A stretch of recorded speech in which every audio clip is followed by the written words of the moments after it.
Hey everyone, and welcome back to the Metaphysics Podcast. I'm Dennis Goddard, and with me today is the always insightful Louise Hicks. A pleasure to be here, Dennis. Are you ready to dive into a concept that might just revolutionize how you see the world? Absolutely. It's a fascinating idea that has the potential to completely shift your perspective. Today we're going deep into the idea that the universe isn't just some indifferent force out there, but that it actually responds to our inner state, to our beliefs, and even to our assumptions. It's like we're in this constant dialogue with the universe, but not with words. We're communicating through our thoughts and our feelings, even our beliefs. Now, one of the most interesting people who explored this concept was Neville Goddard. Oh, absolutely. He was a mystic and teacher. And he suggested that our imagination isn't just some playground for daydreams, Right. but a seriously powerful tool that we can use to shape reality. He did. He really believed that. So instead of just passively wishing for things, we can use our imagination to create a blueprint that the universe can work with. That's the idea. So it's like we're sending out a request to the universe. Precisely. Think of it this way. If you're always focused on what you lack, you know what you fear, you're basically sending out a signal to the universe that says, hey, I want more of this. Yeah, like bring it on. Exactly. And the universe, being this incredibly responsive force, might just deliver. Oh, that's a scary thought. Right. It makes you think about those times when it feels like everything's going wrong. Absolutely. Almost like we've accidentally programmed the universe to give us more of that negativity. It is a powerful concept, but the good news is we can actually choose to change those thoughts and feelings. We can literally reprogram our communication with the universe to align with the reality that we want. So how do we start speaking this new language, this language of creation? Well, Goddard really emphasized feeling as if you already have what you desire. And it's not about pretending or ignoring your current reality. It's about shifting your internal state to one of already possessing the desired outcome you see. So if my goal is to become a best-selling author, I shouldn't just be thinking about it. I should actually feel the joy, the satisfaction, the gratitude, as if I've already accomplished it. Exactly. Imagine holding that published book in your hands, seeing your name on the cover, feel the excitement of your readers sharing their love for your story. Yeah. That's much more powerful than just kind of vaguely picturing it in my mind. It is, and by engaging all your senses, you make that imagined experience much more real to your subconscious. And according to Goddard, that's how we start to really influence the universe. But what about our past experiences? We all have those moments we'd rather forget. Those memories that just keep replaying in our mind. I hear you. How can we possibly change those deep-seated feelings? That's where this idea of revision comes in. Revision? Yeah, Goddard suggested that we can actually rewrite our past experiences in our imagination. Okay. It's about taking those negative memories and reimagining them with a more favorable outcome. So let's say I gave a presentation and it totally bombed. I could go back and mentally revise that experience. Imagine it going smoothly, feeling confident and engaging the audience. Exactly. You would actually feel those positive emotions as if it really happened, replacing that negative charge with a positive one. It's almost like editing a film, creating a new version of that event. I like that analogy. It makes it much more accessible. We've all had those cringeworthy moments, haven't we? But it's not about denying the past, but choosing how we relate to it, how we allow it to affect our present and future. It's empowering to realize that we have more control over our inner world than we often think. And that inner world, as we're exploring today, seems to have a direct connection to what manifests in our reality. Absolutely. It's fascinating, isn't it? Yeah, it really is. So speaking of powerful concepts, let's talk about prayer. How does that fit into this idea of the universe responding to our inner state? Well, Goddard talked about what he called affirmative prayer, Okay. which is different from traditional prayer that often comes from a place of pleading or begging for what we feel we lack. So instead of asking for something, we're affirming it as if it's already happened. Precisely.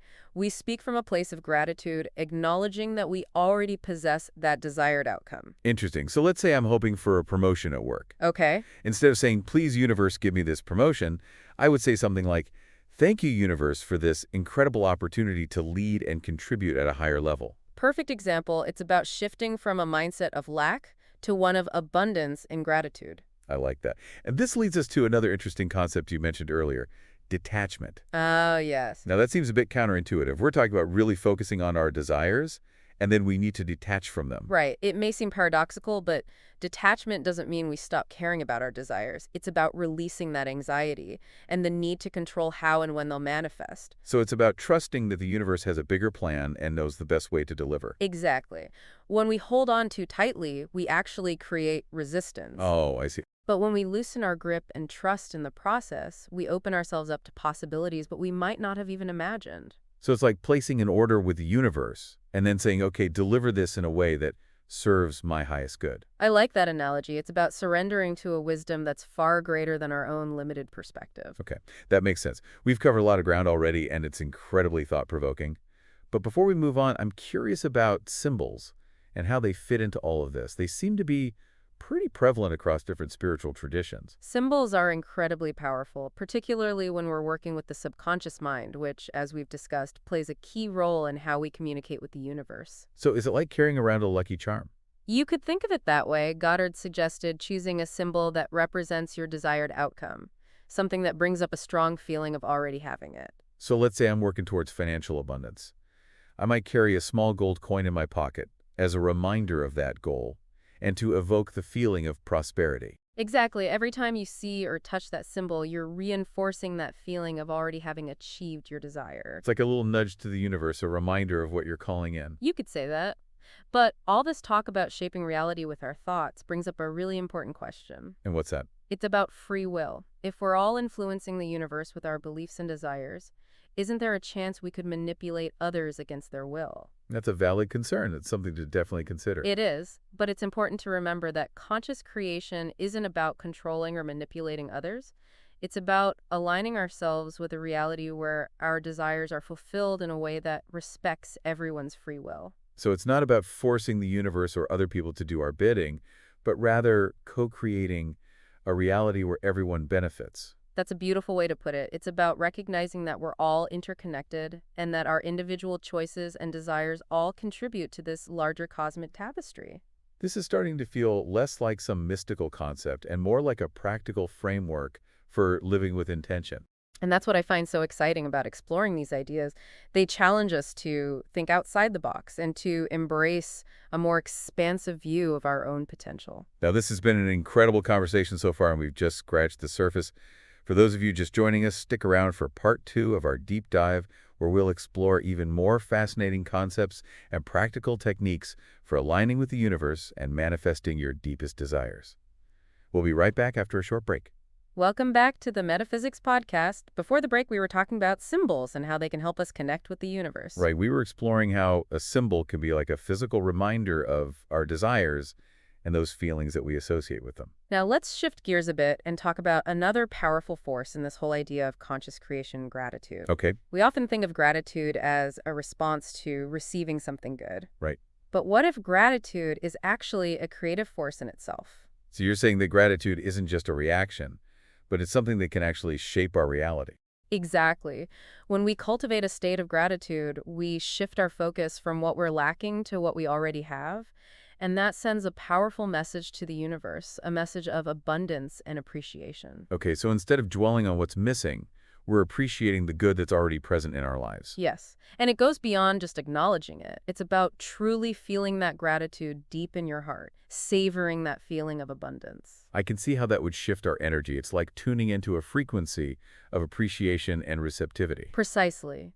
And that brings us to a fascinating concept that Neville Goddard called preemptive gratitude. Preemptive gratitude. That sounds intriguing. What does that mean? It's about feeling grateful for your desires as if they've already been fulfilled, like thanking the universe in advance for what you're in the process of creating. Okay, so let's say I'm working towards buying my dream home. I would feel the gratitude as if I'm already living there, enjoying the space and inviting friends over. Exactly. You're embodying the feeling of already having it, which strengthens your connection to that reality. I see.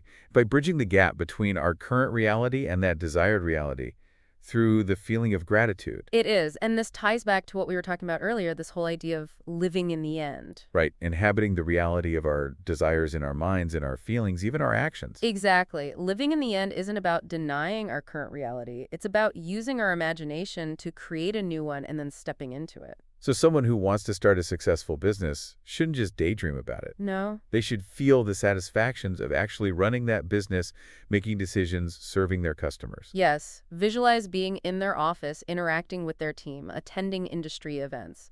Make that desired reality as real as possible. It's like giving our subconscious a blueprint to follow. But what about when doubt sets in? It's easy to feel discouraged when things don't seem to be happening as quickly as we'd like. Doubt is a natural part of the process. You know, the outer world is a reflection of our inner world, and it takes time for those outer changes to manifest. So we need to be patient? Yeah. and trust that those seeds we're planting in our imagination will eventually bloom in our reality. Precisely. Just as a gardener patiently tends to their seedlings, we need to nurture our beliefs even when we don't see immediate results. So consistency is key. Absolutely. And remember, the universe is always working in our favor, even when we can't see it. It's like having this invisible support system always guiding us towards our greatest potential. This is so empowering. It suggests that we're not just pawns of fate, Right. but active participants in creating our own reality. That's the heart of conscious creation, recognizing the incredible power of our thoughts, feelings, and beliefs, and learning to use them to create a life that aligns with our truest desires. It's exciting to consider all the possibilities that open up when we embrace this way of thinking. It's like we're given the keys to the kingdom It and told is. to go create our masterpiece.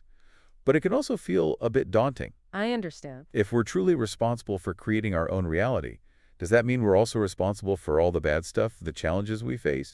That's a question that a lot of people struggle with. It's important to remember that we don't always create consciously. Right. Sometimes we're operating from old patterns, limiting beliefs, unconscious assumptions, things we've picked up along the way. So those negative experiences, the challenges we encounter, they're not necessarily punishments, Not at all. but more like opportunities to learn and grow. Precisely. Think of them as signposts, pointing us to areas where we need to do some inner work, some conscious reprogramming. So it's not about blaming ourselves for the bad stuff. No. It's about seeing it as feedback, as guidance, as a chance to evolve. Exactly. And remember, even in those challenging moments, we always have a choice.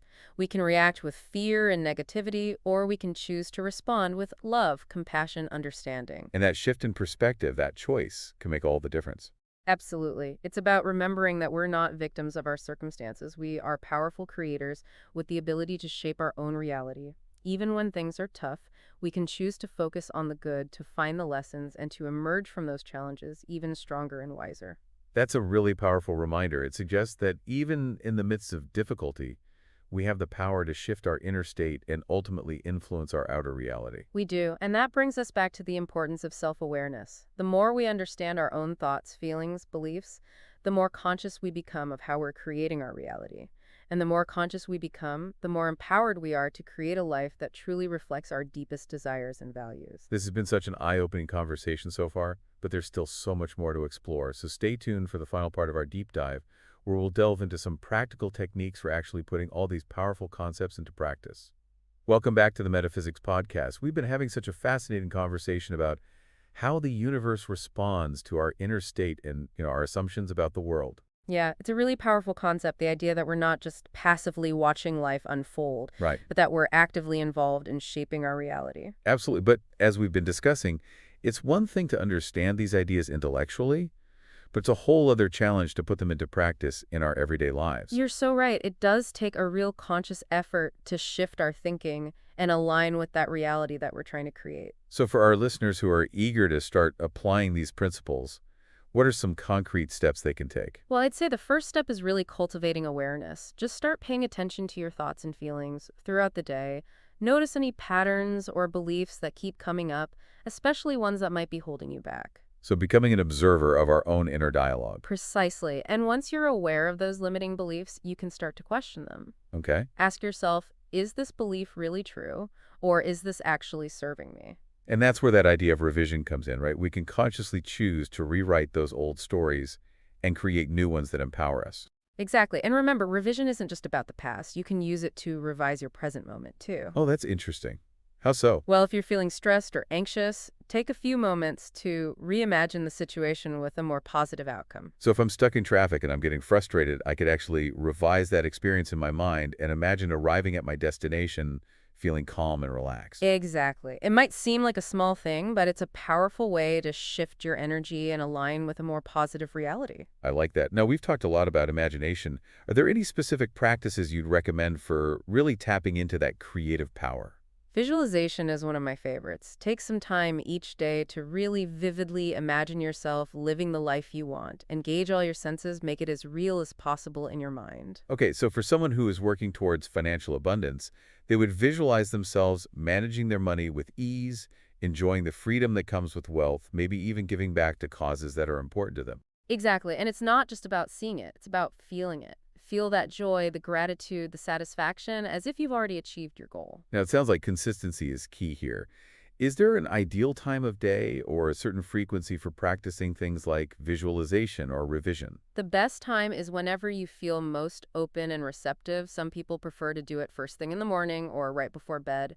Experiment and find what works for you. Yeah, it's about finding what resonates. It shouldn't feel like a chore. Exactly. If it feels forced or you're getting bored, it's probably not going to be as effective. Right. This all comes back to what we talked about before, aligning our inner state with the reality that we want to experience. Absolutely. And remember, it's not just about our thoughts. Our feelings and our actions play a huge role too. Okay, so it's about walking the walk, not just talking the talk. Exactly. Align your actions with your desires. The more you actually embody the reality you're trying to create, the stronger your signal to the universe becomes. This has been so insightful. As we wrap up our deep dive today, what's one piece of advice you would give to listeners who are just beginning to explore these ideas? I would say be patient with yourself. This is a journey, not a race. Don't get discouraged if you don't see results right away. Just trust the process and keep practicing. That's great advice. And remember, you don't have to do everything at once. Just start with one small change. Maybe it's a 5-minute visualization practice each day, or making a conscious effort to practice gratitude more often. Yes, small steps can lead to amazing transformations over time, and most importantly, enjoy the process. This is about discovering your own creative power and exploring all the incredible possibilities that are within you. Well, this has been truly mind-expanding. Thank you so much for sharing your wisdom and insights with us today. It's been my pleasure, Dennis. It's always a joy to talk about these transformative concepts. And to our listeners, we hope you found this deep dive as fascinating as we did. Remember to like, subscribe, and leave us a comment. We'd love to hear what resonated with you and what you're taking away from this conversation. And join us next time as we explore another intriguing topic in the world of metaphysics. Until then, keep exploring, keep creating, and keep those cosmic conversations flowing. Tweety